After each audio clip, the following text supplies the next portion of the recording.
Competition between small cars is very much a numbers game, and for years the Subaru Impreza came up short in one particular category: gas mileage. And while the latest generation tries to fix this, does it sell its soul to save a few drops of fuel? Subaru built a good reputation in the US by selling only all-wheel drive vehicles for nearly 20 years. And while the rear-wheel drive BRZ broke that streak, everything else they sell still puts power to the ground with all four tires. And while previous generations of the Impreza were more efficient than, say, a 1970s International Harvester Travelall, its mediocre gas mileage kind of defeated the purpose of it being a compact car.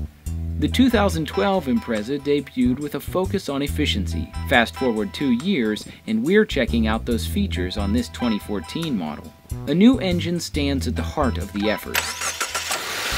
Subaru replaced the 2.5-liter dating back to the 80s with a brand new 2.0 engine.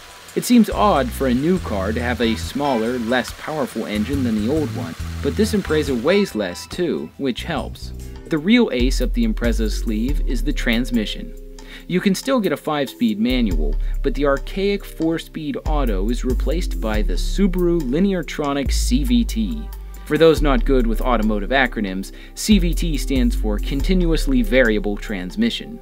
In lieu of traditional gears, Lineartronic has 2 hydraulic pulleys with a metal belt connecting them. To speed up, the driver pulley gets larger while the driven pulley shrinks. The transmission continuously varies to a ratio that allows the engine to run at the most fuel-efficient speed. But car enthusiasts claim CVTs take all the fun out of driving, as if the transmission somehow sucks the soul out of the car. They complain that CVTs are whiny, stubborn, and difficult to deal with. The same could be said about car enthusiasts.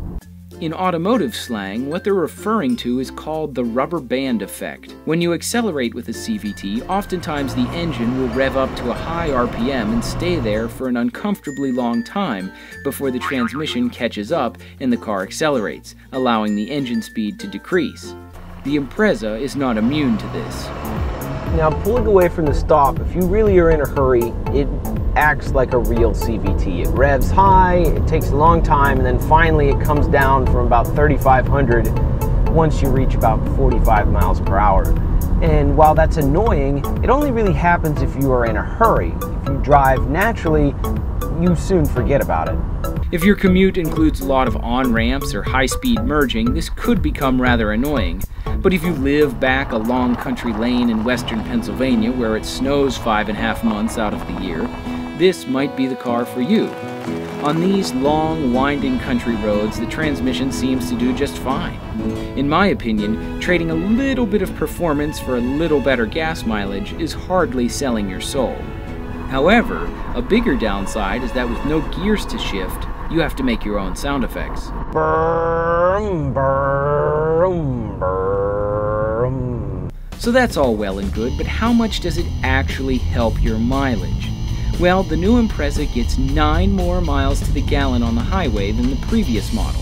In fact, the EPA ratings for automatics went from 2027 to 2736. Most cars are lucky to see an increase of 2 or 3 from generation to generation, let alone 9 miles per gallon. Those who absolutely need a manual transmission will be surprised to learn it actually gets worse mileage than the automatic. But thanks to the weight loss and the new engine, the numbers are still way better than the old car. As for the rest of the Impreza, it's typical Subaru. Everything else about this car is great. The interior is comfortable, if not a little bland. The infotainment system is easy to use, thank goodness. And really, you don't notice anything wrong. But I guess that means the car's a success, because you only notice things when they aren't right. Competition between small cars has made even low-level models like this one offer a lot of standard features, like air conditioning and power windows. The interior has about the same number of amenities as a doctor's office, but drivers will find it cleaner and more comfortable. There's enough room for normal people, at least in the front, and Subaru's big windows make it a lot easier to see out of than other small cars. On the outside, the Impreza's angular front looks stylish and modern, but I personally think the car's rounded-off rear looks sloppy and half-hearted. The hatchback definitely wins in terms of practicality and looks.